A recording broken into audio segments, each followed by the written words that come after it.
Hello and welcome to another edition of Childhood Remastered. This is the podcast where we look back on the cartoons and TV shows and movies and whatnot of our youth to see if they're still worth a damn. Or not. Or not, which is far too often the case. I am Sean. And I'm Chris.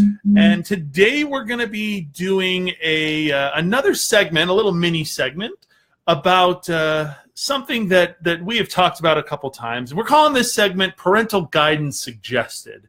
Now, I don't know about you guys, but something that I think I can speak for both of us, something that we did a lot when we were younger is we wound up watching movies or TV shows or just wound up in front of things that we probably shouldn't have. Oh, no, we knew we shouldn't have. That's why half the time we didn't tell people that we were watching it. Yeah, either our parents didn't know what the movie or whatever was all about, or it was an accidental rental from a video store. Yeah, you know, it was back in the day where you snuck up late at night to watch something on TV that you shouldn't have. Off, Elvira. Yeah.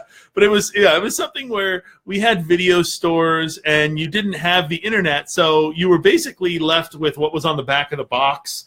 And if it sounded cool and the pictures looked cool and there wasn't too much gore, your parents would usually just say, "Oh, okay, I don't know what this is, but it doesn't look that bad. There's no boobies on the box." Yeah, okay. Yeah, exactly. So in this segment, we want to talk about movies and TV shows, mostly movies that we shouldn't have watched. And I need to preface this, I think, by saying that the movies that we probably watched a lot when we were growing up were the rating system was different.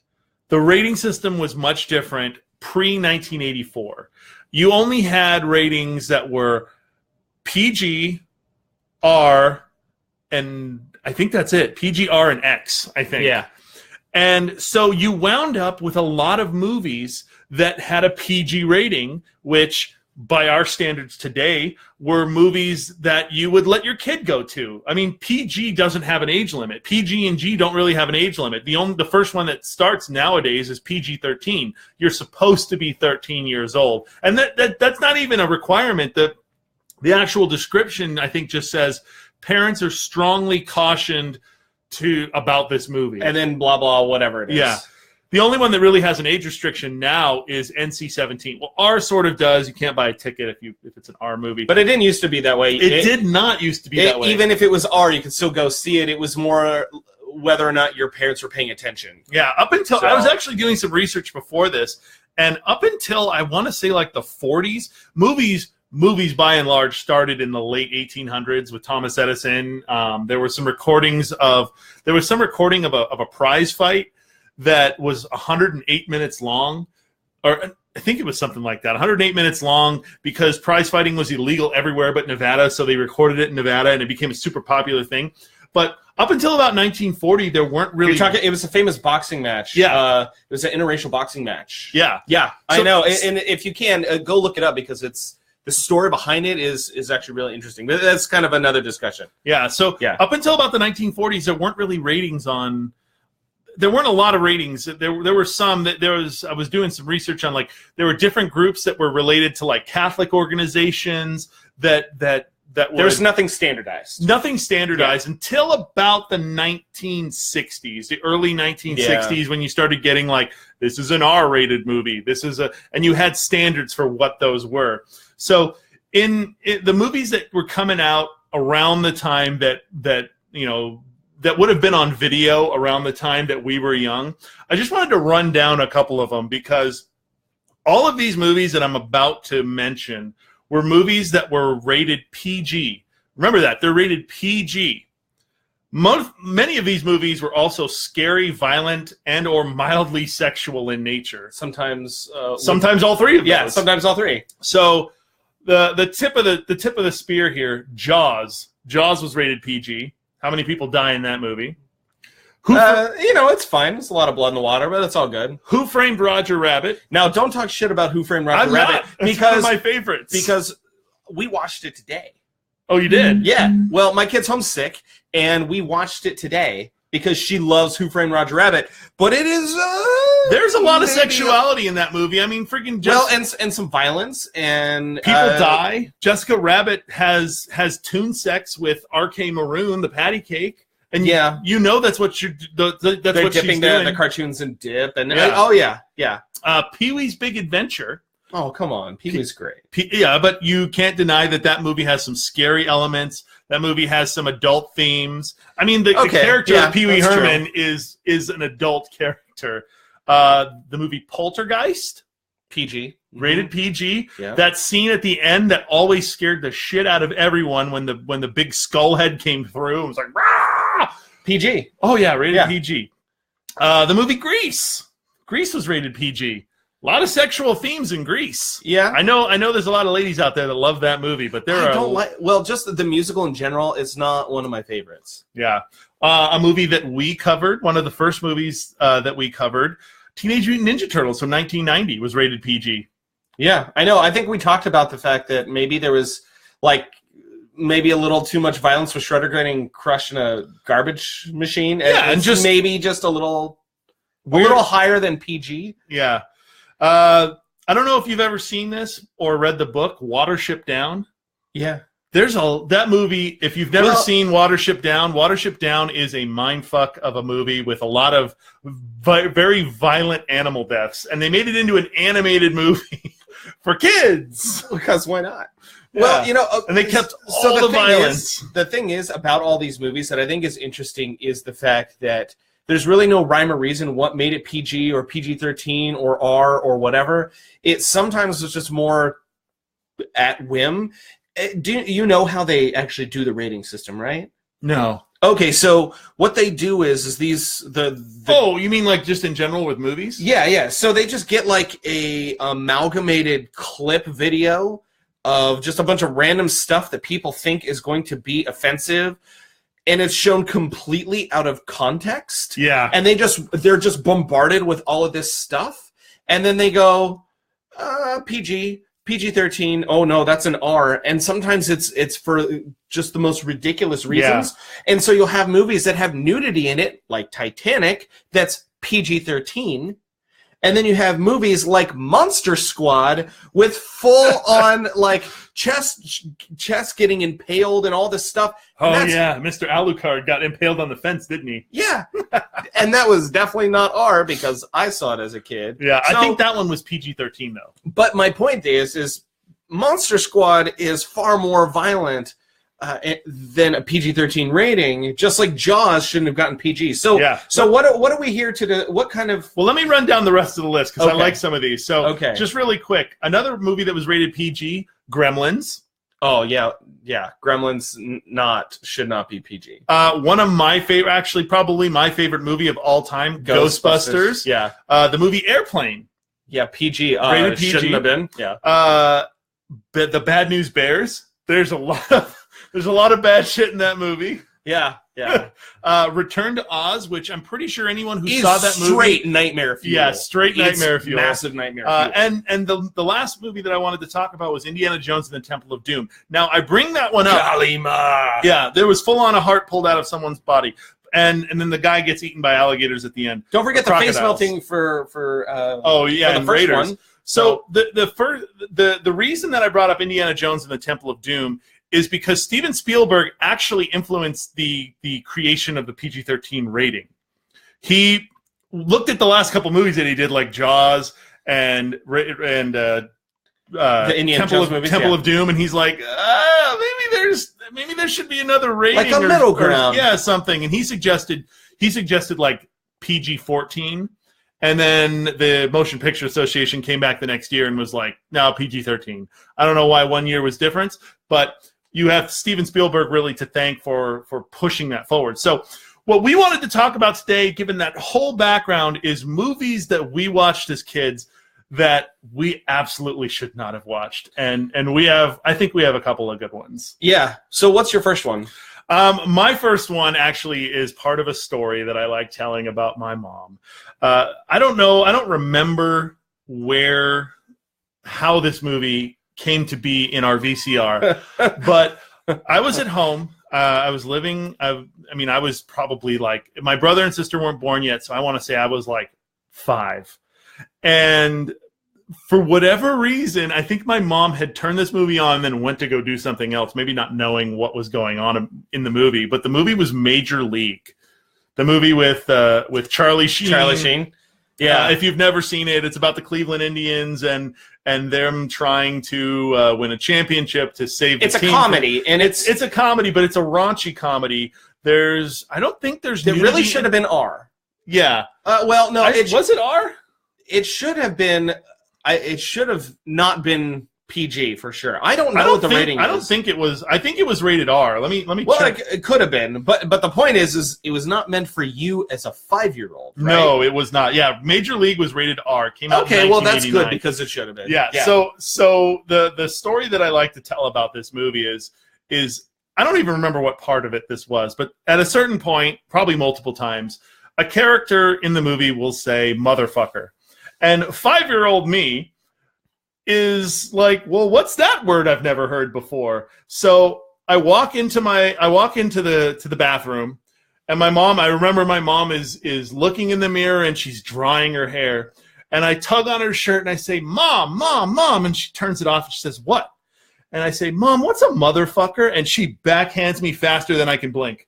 She said, "You never say that word again." You're like, oh, but it was on the movie you let me watch. And I had no idea what the word meant. I was completely dumbfounded. I was like, okay. So then I went back and I finished watching the movie. There's a part in the movie where, and I haven't seen this movie in years, there's a part in the movie where the coach, the manager, is sort of incentivizing the team with, there's this woman who owns the team, and she's just a complete bitch on wheels, and she's the one that wants to sell it and move it because she wants to get out of Cleveland. I don't blame her.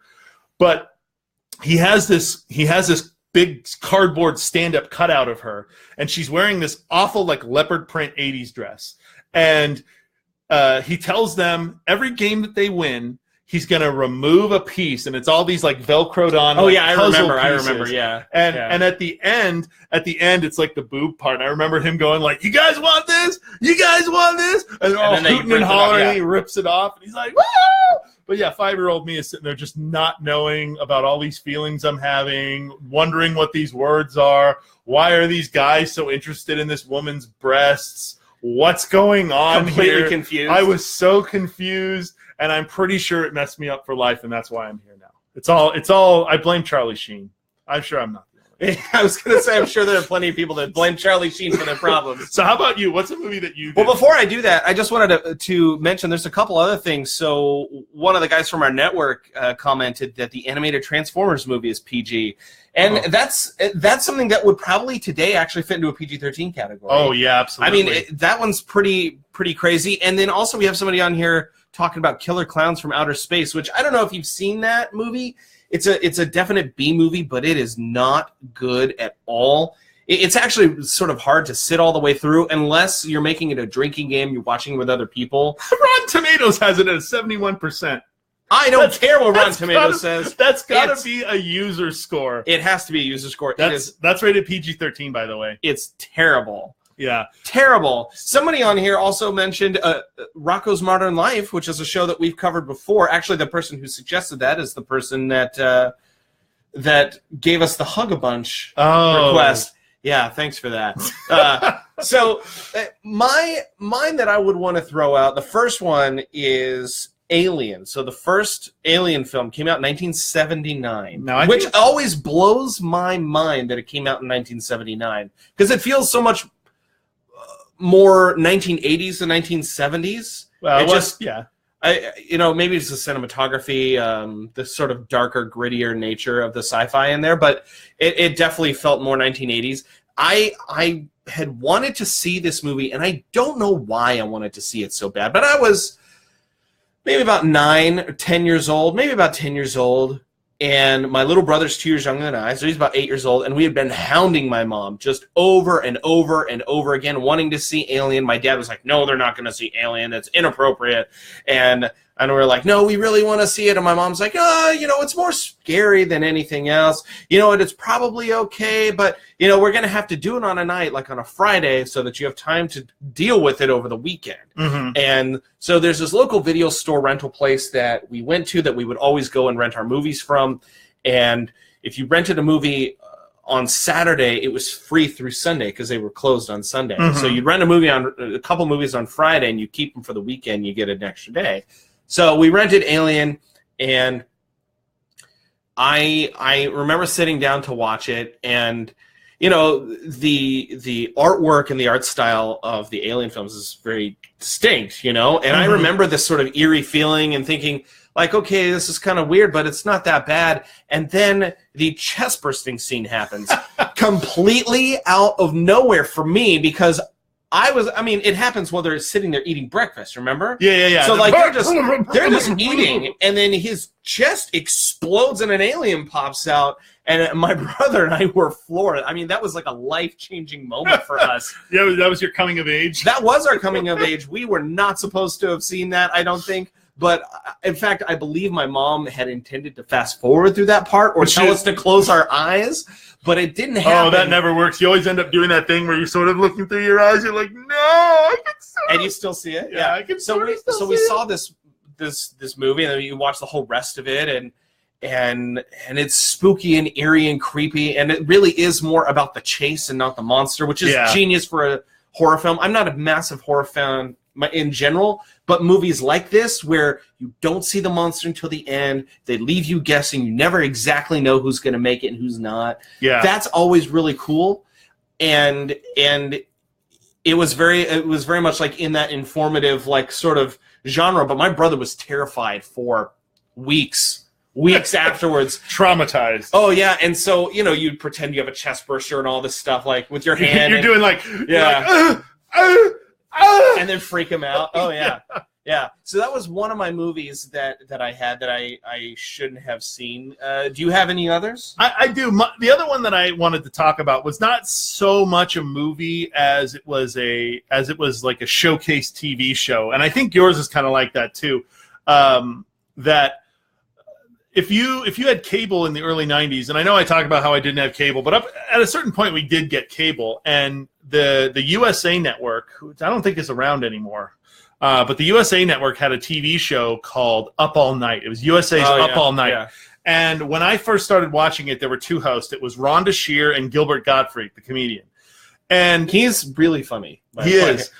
So what the show was a showcase show. It usually wound up being between like 2 and 4 hours, depending on what movies they were showing, because they would sometimes show 2 movies, and it would be late at night.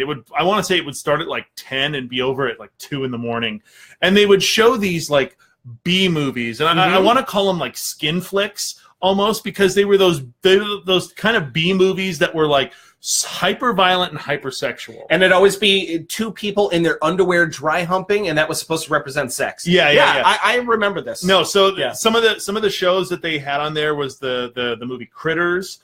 They played a lot of trauma films like Toxic Avenger, Class of Nukem High, and like I said, these movies were all Killer like Condom, maybe. Yeah.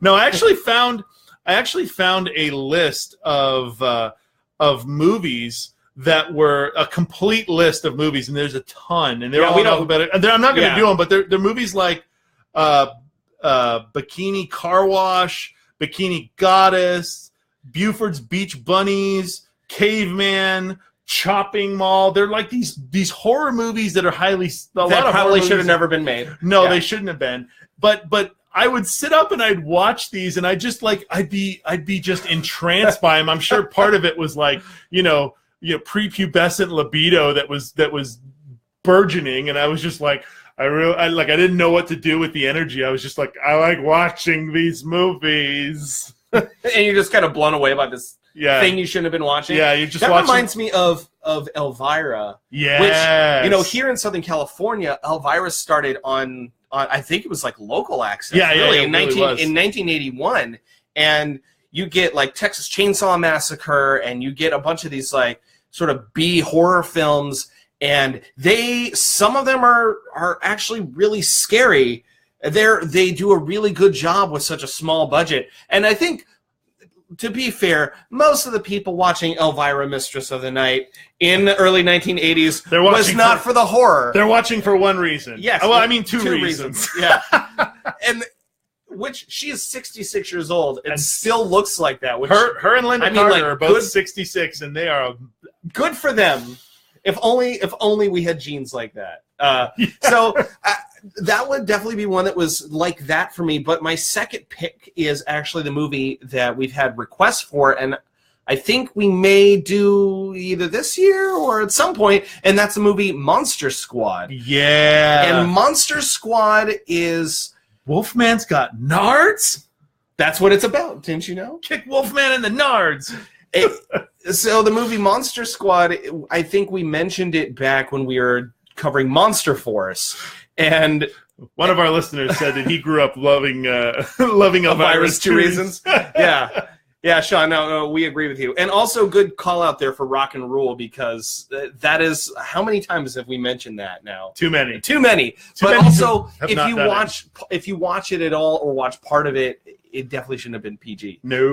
But so my pick of Monster Squad has impalement and has kids smoking. Yeah, seriously. The cool kids smoking cigarettes. And murder and all of this stuff, and it was rad and it was cool and it was just so 1980s. It came out in 87. It's a movie that didn't do well either. It cost $12 million and made 3.6 or 3.8. So it didn't do well, but it has a cult following to the point where it's had multiple DVD and HD re-releases. You know, and I honestly, I'm really excited to go back and watch it, because I don't think I've watched it in...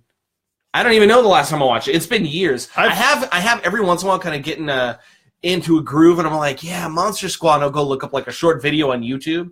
But outside of that, I don't think I've seen it in maybe 20 years. I've definitely seen it in the last 10, and almost in the last 5, because my buddy Josh, that's one of his favorite movies of all time. So that explains so much about Josh. We've watched that movie more than once on a alcohol fueled night, which says a lot, because he's seen Samurai Cop more than once on a drunken night. So have you? I have. Yeah, Samurai Cop. Oh god! you bringing up that movie, bringing up Monster Squad, made me remember another movie that was kind of disturbing, a little bit less so than Monster Squad, but I think is in the same vein, and that's the movie Time Bandits.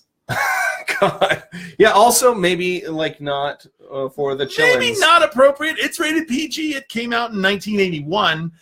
Probably not something that like little kids should watch, but actually probably was a movie, because it featured a kid and it featured little people. And who was it? It was it Terry Gilliam? Terry Gilliam of Monty Python. Mm-hmm. So I think we've mentioned that movie before on past episodes. Yeah, and what's the funny part about this is that I really think this is something that is universal, at least for us Zennials. No, that's what I was going to say. That's what I was going to say. We're in this sort of like, we talked about this before. We're in that age range that was 77 to 84 or whatever it is. It's during the release of Star Wars, so 77 to 83. Oh, there you go. Yeah. So anybody who is a late Gen X, early millennials in that we're the slot, would definitely understand it. Yeah, it's something where, I mean, here's the thing, is that when we were kids, we grew up with the evolution of the internet.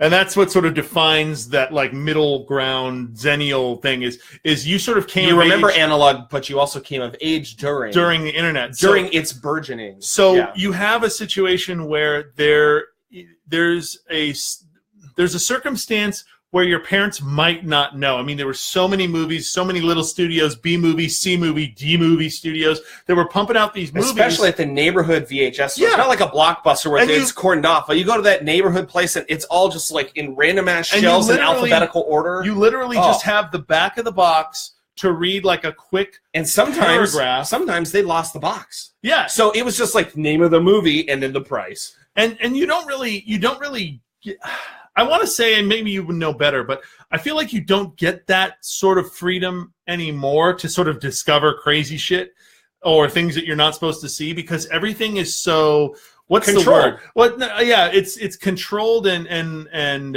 supervised. What's the word? It's when you are it's when use your words, Sean. It's like what Spotify does. They filter. They filter, and they I want to say they catalog stuff. Or well, the thing is ultimately when like you have a kid and you want to go watch something on Netflix. Curate okay. is the word I was looking for. They curate stuff for you, so you don't have to figure out what's good and what's bad. We have Rotten Tomatoes. We have we have all kinds of rating sites. Right. It's like, this is bad for kids. Don't show it to kids. And you didn't have all that stuff. You had Siskel and Ebert, and that was it. Well, now you have Netflix with a kids section. You have YouTube Kids, which has its own set of problems. But you'd have the possibility of parents screwing up, making a mistake, and picking something that they shouldn't have, or something ending up on TV late at night, and you snuck out of bed or something. And so you had more possibility, and you do have some of that possibility because there's parental controls and computers that kids will just bypass. I was going to say, it's probably more on the internet now than just like you found it on TV. Yeah, well, it's just they're finding it in a different place, and they're finding different things. So the idea of finding these hyper-violent, hyper-surreal, maybe overly sexualized films, they're not going to find those because it's been so long since some of that stuff's been released before the age of the internet, right? Mm-hmm.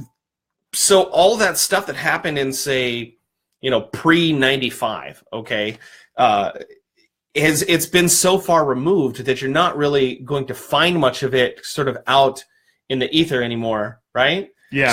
So now it will be like, oh, you ended up on Jake Paul's YouTube channel and you shouldn't have because you were a little kid or something, or because you're an adult with a brain, whatever.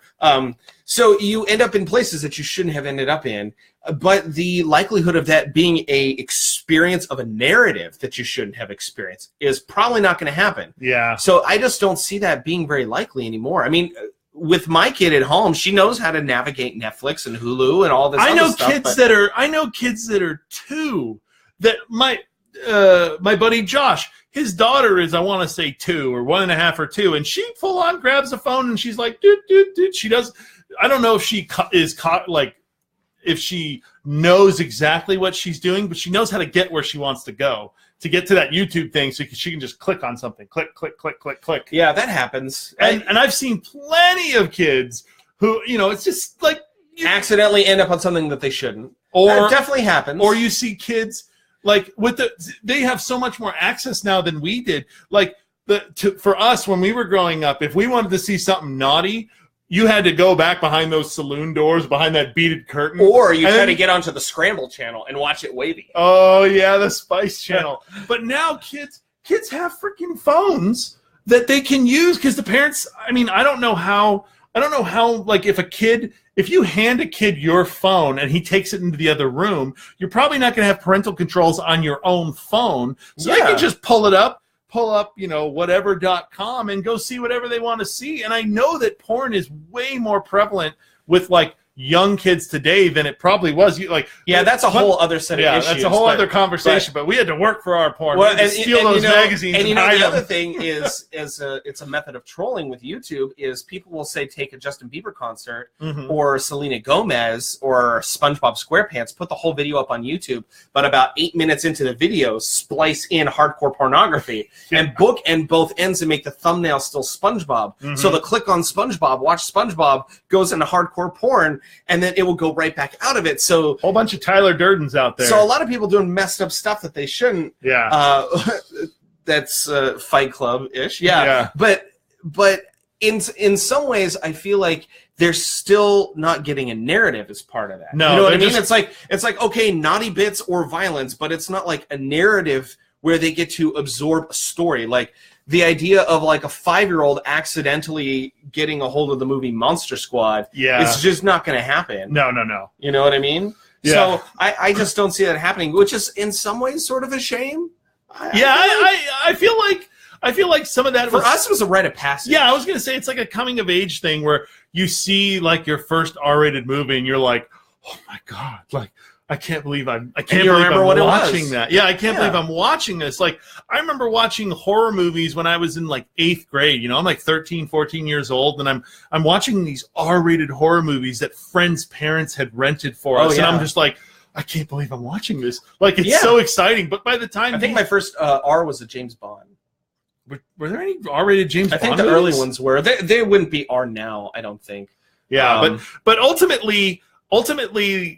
It's something that is, if you're in the age range of 29, 30 to about almost 40, or over 40. Yeah, I'd say your early 40s to early 30s, that 10-year age range. You probably remember that as absolutely being like a thing. Oh, yeah, because video stores weren't that big before that point anyway. No, because they didn't exist. Yeah, there was no VHS tape. So they're like, it's a rite of passage for us, and it's something that I think about a lot of times, at least when I think about it when we do our show. Yeah, it's like, this isn't really appropriate for kids, and I wonder. I mean, that was sort of the basis of the show. Like, is this stuff appropriate? What was the message to the kids? Like, what did this do to the children who watched it? Yeah, and there are shows that we haven't done yet, like, say, Beavis and Butthead, which we definitely shouldn't have watched as kids. Oh, no, but I'm so glad we did. Yeah, I'm so glad we did. And, we may cover that in this new year, too. It's one of our requests. I think we will. Yeah, I think we will. Yeah. Oh, wait, I winked the wrong eye. Sean doesn't know how to wink. I don't know how to. Sean's having a seizure. So I think it'll be fun. Maybe throughout this next year, maybe we pick a few of those. I think we have some in our request list. Absolutely. Rock and Rule that have sort of been requested over and over again that we may have to end up watching. Yeah. And I think it'll be fun for us to do throughout the new year. If you guys like this sort of new kind of format, let us know. If you don't like it, let us know. You can find us in all of our regular places, but we definitely take requests and messages kind of at will. Most of this next year, I planned out, right? I sat down and I planned out all of our episodes that we're going to record from now, I think, until about May, are planned now. But I will say that we will change it. If something comes up that's just too good to pass up and not do immediately, we will absolutely do it immediately. Yes. But we have all of these requests, and we're going to try and work through them sort of slowly between now and May-ish. And then we still have other requests, but I think there's stuff that we want to watch that we're going to throw in there too. So we'll kind of see how it goes. Yeah, and I think that'll do it for this episode. If you like this, let us know in the comments. We had a couple people in the live chat. We do these. We've been doing these on Facebook Live. If you go to our if you go to our Facebook page, Childhood Remastered on Facebook. On Twitter, we're at RemasteredCast. We have our website, childhoodremastered.com. You can contact us through Facebook Messenger. Actually, we respond really quickly there. Yeah. A lot of times we get really good conversation back and forth between some of our listeners where they'll suggest stuff or we'll suggest stuff to them. We actually have some stuff in my Netflix queue actually due to a listener that I honestly, sorry, man, I haven't had a chance to check out yet, but it's in my queue. So that's usually a good way to get a hold of us. Instagram is not as busy at the moment. I've just been really busy with work, but I'm going to be kind of getting back on that. You're welcome to join us there, though. Yeah, one thing I wanted to mention, because we don't really mention it, we have the bumpers at the end, but we're part of ACPN as a podcast network. You can check out the other shows on there on theacpn.com. There are shows like Retro Cinema Podcast. There's the Swimcast. There is the flagship Adventure Club podcast, Punch Drunk TV, and there's a couple others, and Drunk on Disney, Rewind Cinema, right? Yeah, and so we've got a bunch of cool stuff on the network. If you want to go grab a listen to some of the other stuff over there, check it out. You can check it out. Adventure Club podcast, I believe, is Thursdays like ours. Yeah, so you can definitely grab a listen if you want. I think that'll do it for this week. Right? Yeah, absolutely. We will be back next week. The show is always online on Thursdays for download, but if you want to check us out next Wednesday around the 6:30-ish Pacific time, you can check us out on our Facebook page where we broadcast live. And until next time, this is Sean and Chris. And this has been Your Childhood Remastered. We will see you next time.